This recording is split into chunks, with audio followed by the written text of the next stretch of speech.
Hello everyone, I'm Jacob, Community Manager with Paradox Studio Black.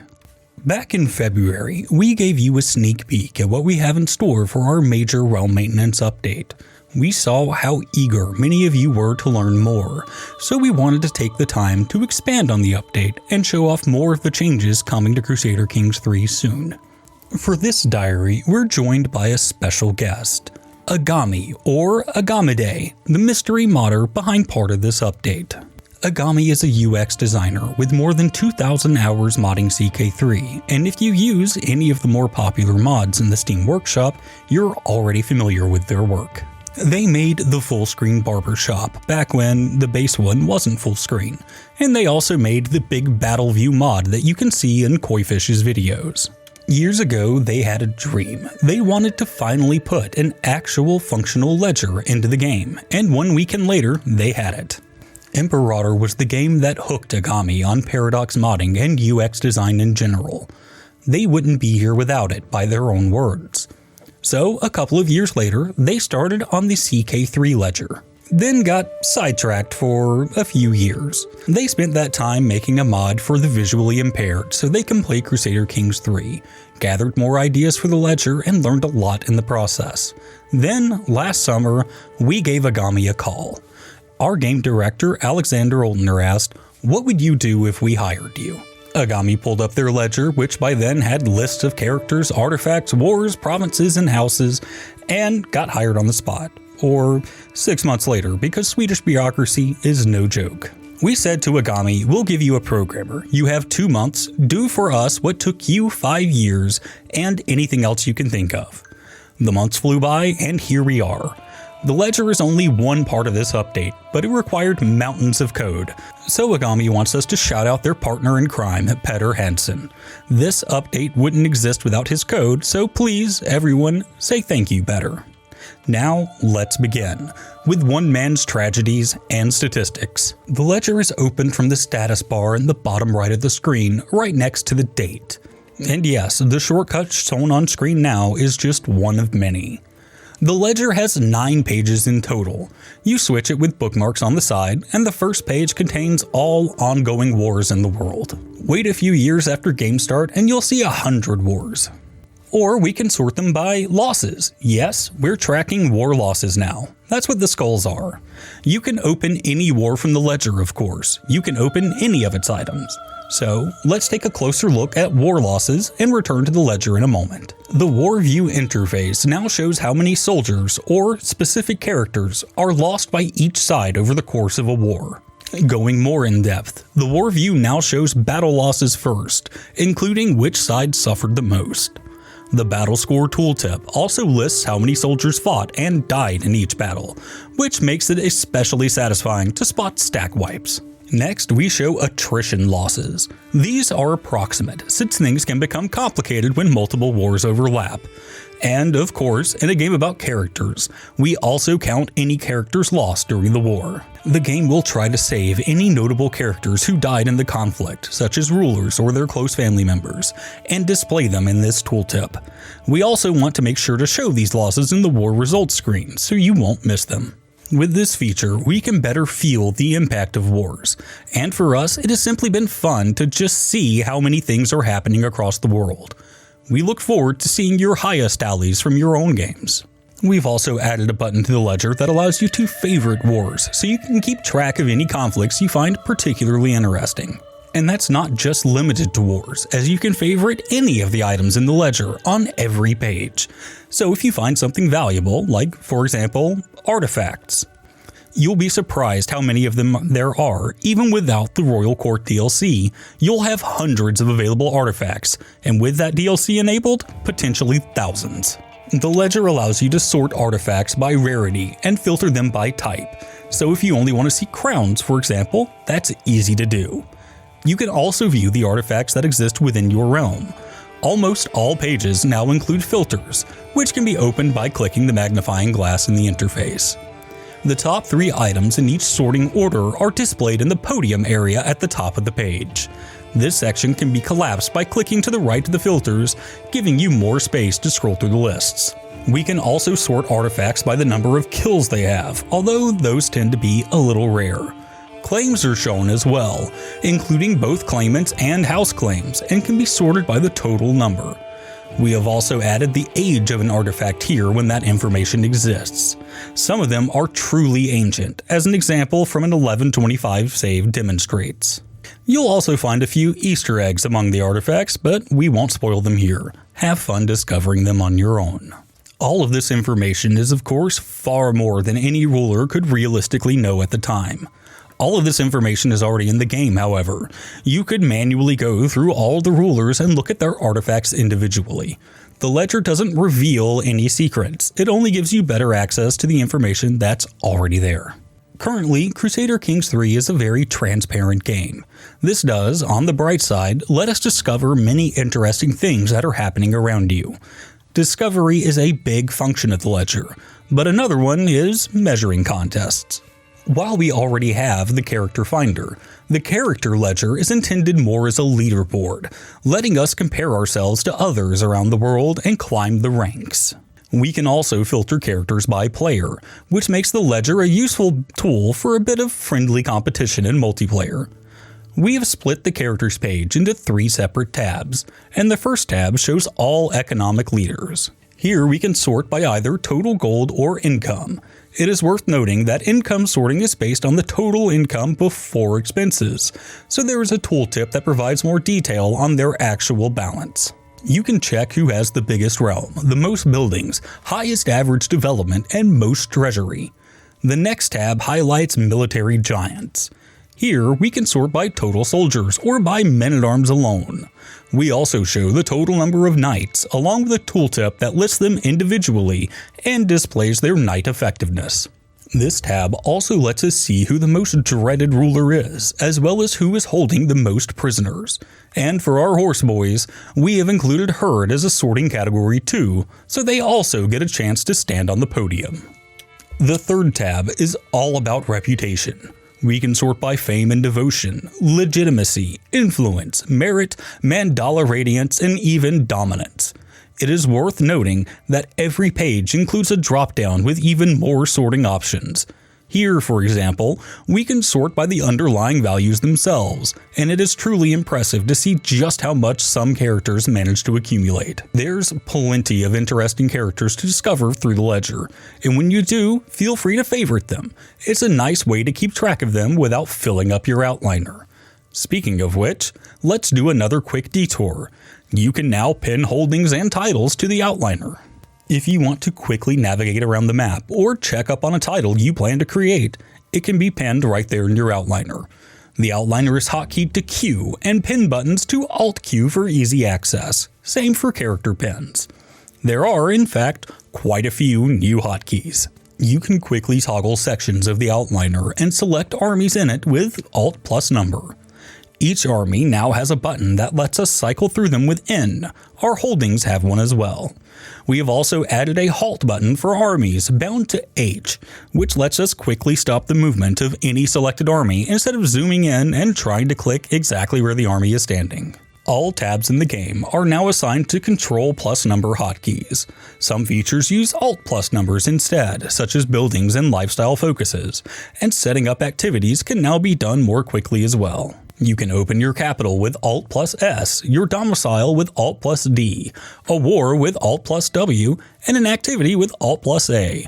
You can also confirm actions with Alt plus C in addition to Enter rather than as a replacement for it. You'll also notice that activities now appear on the right side of the screen. This was an effort by the UX team to declutter the left side, which could often become quite busy. The team at Studio Black has also added a new feature. You can now edit your travel route simply by holding Shift and clicking on the map, and we think it feels fantastic to use. And regarding these new shortcuts, we also have some good news for modders. While the shortcuts file is not moddable yet, you may not even need to mod it because it now contains all keys and key combinations, roughly 800 in total. So if you ever need something truly cursed like Control plus Alt plus Shift plus F12, you can use it if you want to. If you want to use WASD for your Tetris mod, by all means, go ahead. Have fun with it. We'll return to hotkeys again in a moment, but for now, let us move on to the next ledger page, Houses and Dynasties, which is on Control plus 4, by the way. Do you want to know which house is the largest and which dynasty is the most renowned? Now you can find that out much more easily. You can also check house unity and house attributes, and we show the total number of counties controlled by a house along with all of its soldiers. We also show the dynasty itself, how many legacies it has unlocked, and its current renown. The second tab contains a list of all dynasties with similar information, along with the number of houses each dynasty contains.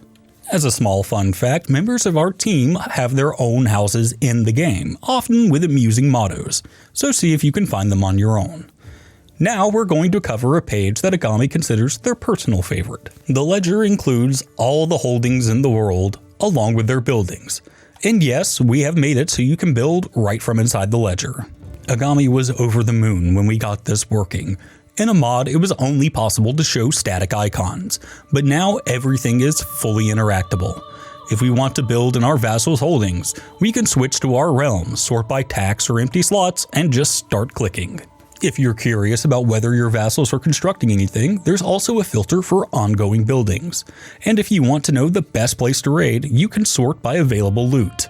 We can also filter by unlooted locations, or by looted ones if you want to see just how much raiding and pillaging is going on. In any case, we have plenty of sorting options here, ranging from levies to county development and control, along with filters for special buildings and their slot. Hopefully, this will help you manage your realm more effectively, or at least help you find the next place to conquer. Of course, counties and other titles have their own pages in the ledger as well. Here we show the total number of holdings, along with the taxes, loot, and levies they provide. You can even sort by the number of baronies, including empty ones from the drop-down menu. As an aside, at the moment the largest county in the game is Madurai with 7 baronies. You can also sort them by development and growth. It's interesting to see which parts of the world are developing or declining. The same applies to control and popular opinion, which makes it easy to find the counties that truly love or hate their rulers. Now, a note on total tax, loot, and levies. These are all taxes and levies produced in each holding. Some of that income and those levies will be kept by mayors or bishops, so we would not receive the full amount ourselves. But it's still a useful way to compare how productive different counties are. We apply the same logic to higher tier titles as well. Speaking of titles, here are all of the titles, grouped by tiers, with total counties and holdings, along with total taxes, loot, and levies from all of their holdings. If you ever wonder where to expand, or which kingdom would be most valuable to take over, this can provide you with some useful guidance. For titles in this list that have not yet been created, we show information based on their de jure counties. For titles that do exist, we instead show their de facto counties, meaning the counties that they actually control. For titles, we show the average values of development, control, and popular opinion across all of their counties. And of course, we also list their claimants. We've also added the dominant culture and faith for each title. The tooltip shows which percentage of counties follow them, which makes it very neat to see at a glance. And speaking of faiths, have you ever wondered what the most populous faith is in your game? Well, now you can easily compare them. We also show how many rulers each faith has, and like St. Nicholas, we keep track of who is naughty and who is nice by displaying the number of sinful and virtuous rulers.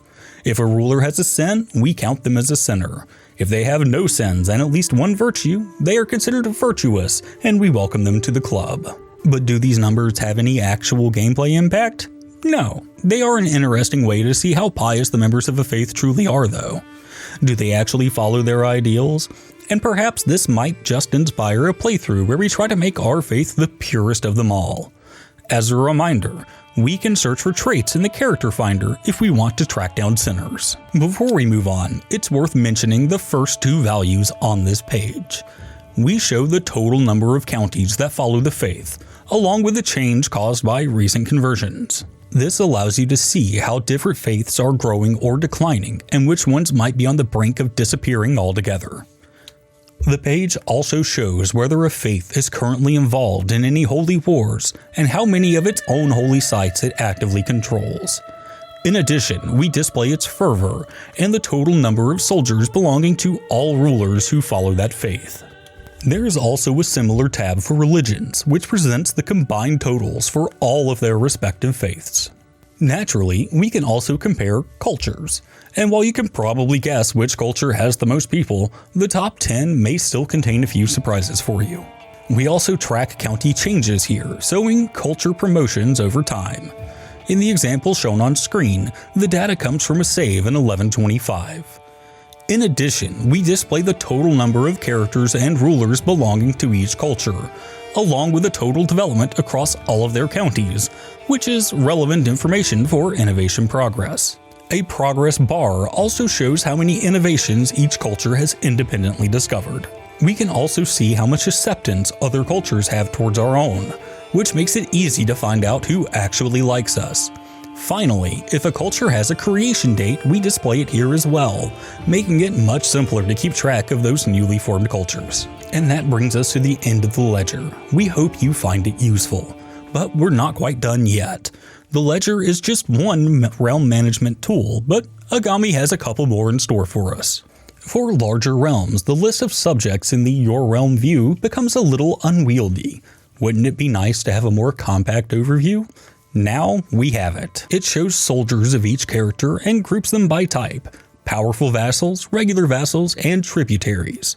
You can also toggle the directives button and quickly issue them to the vassals willing to listen to you.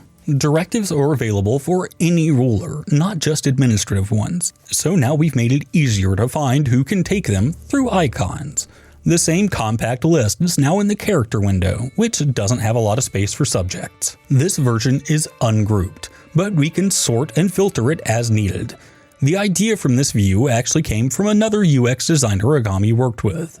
During the process, they had quite a few discoveries like this, and they're quite happy with the results.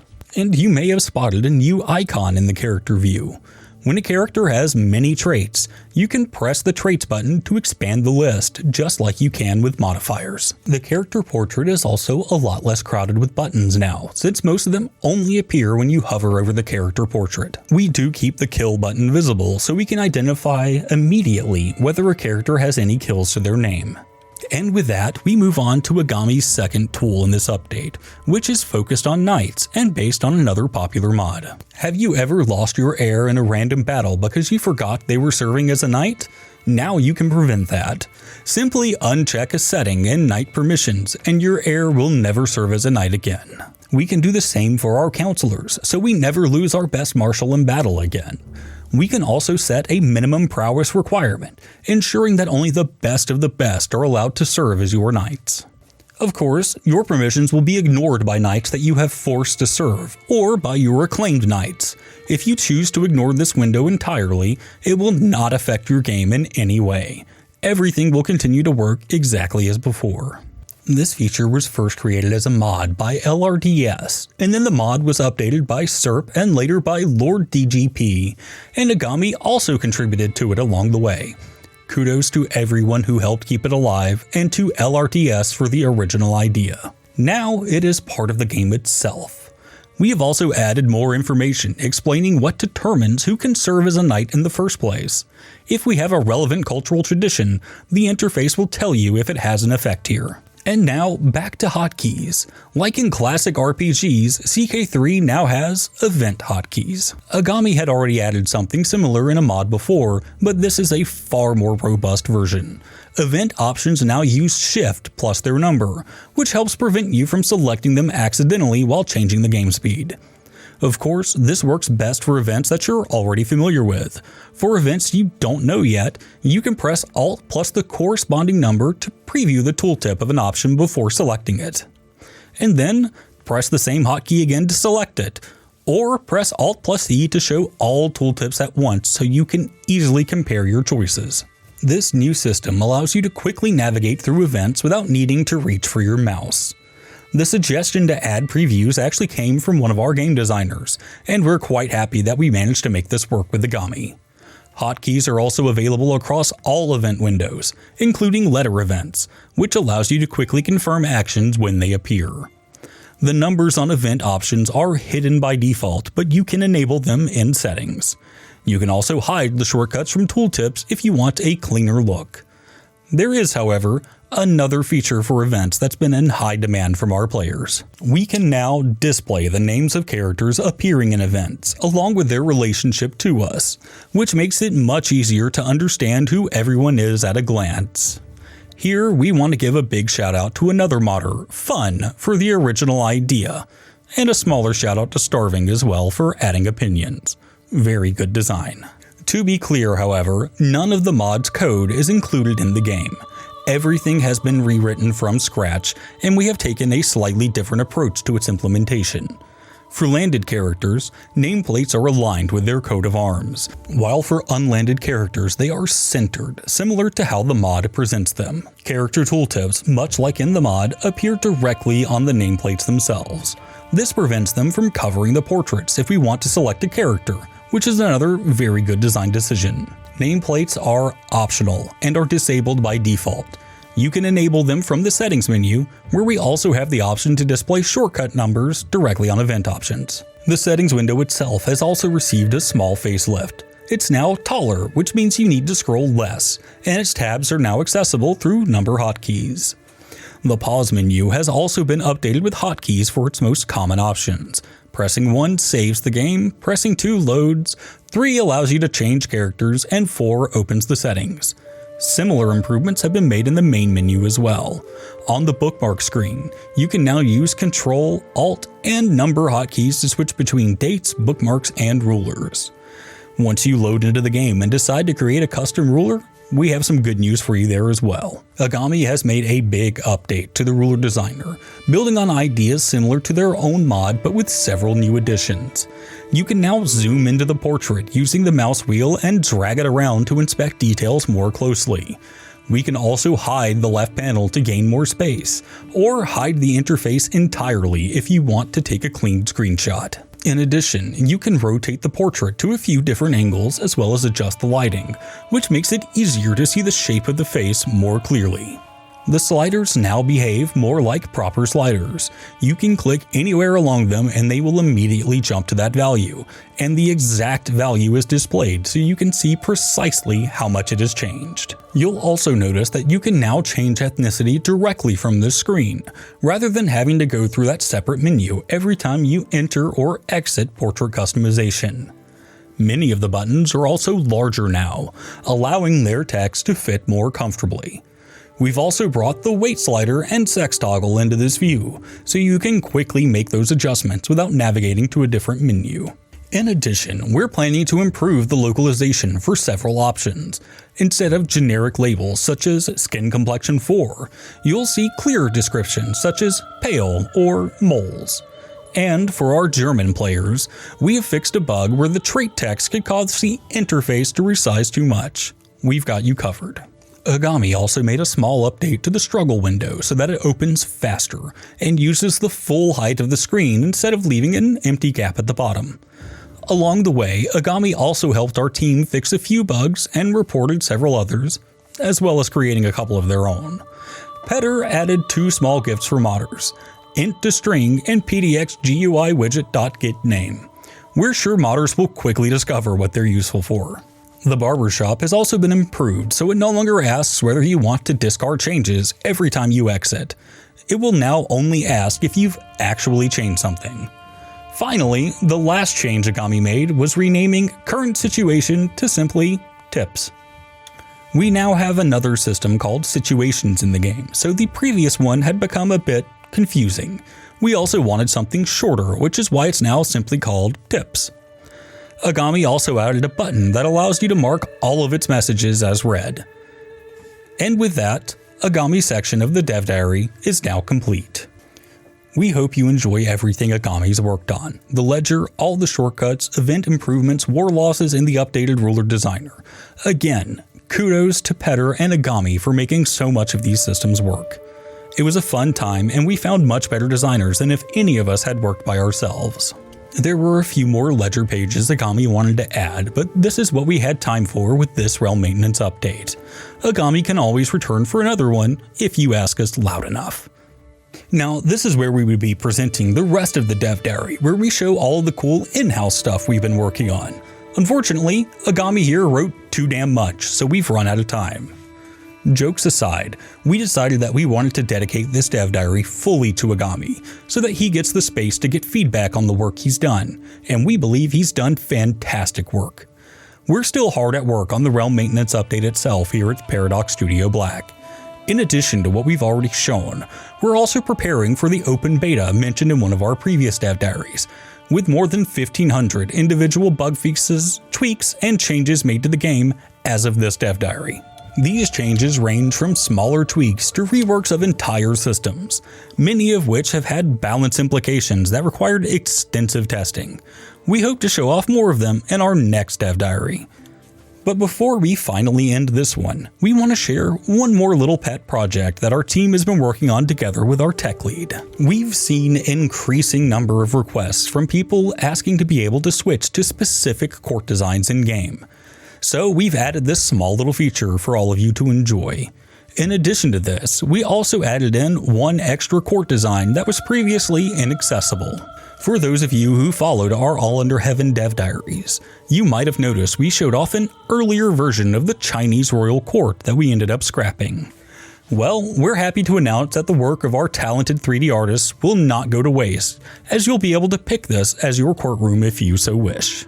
To be clear, this court will not spawn naturally in the game, as we do not believe it is historically accurate enough to be represented as canon. You'll only see this court if you actively choose it yourself. All of this will be part of the free realm maintenance update coming soon. We'll share more information about this with you at a later time. Until then, have a great week. As always, thank you for watching. If you want to stay up to date with everything related to Crusader Kings III, then please like this video and subscribe to the channel. This was originally planned to be a single dev diary, but once we crossed the 100-page mark, we decided it's probably best to split it up a little bit so that our localization team doesn't commit physical violence against us. Working with Agami on this update has been a fantastic experience. If you're not familiar with their mods, then you owe it to yourself to go to the Steam Workshop and fix that immediately. We've seen several of their mods in the past, and we knew that we desperately wanted to work with them. And the stars finally aligned, and we were able to. And the result has been phenomenal, and we're really looking forward to when you get to experience this yourself.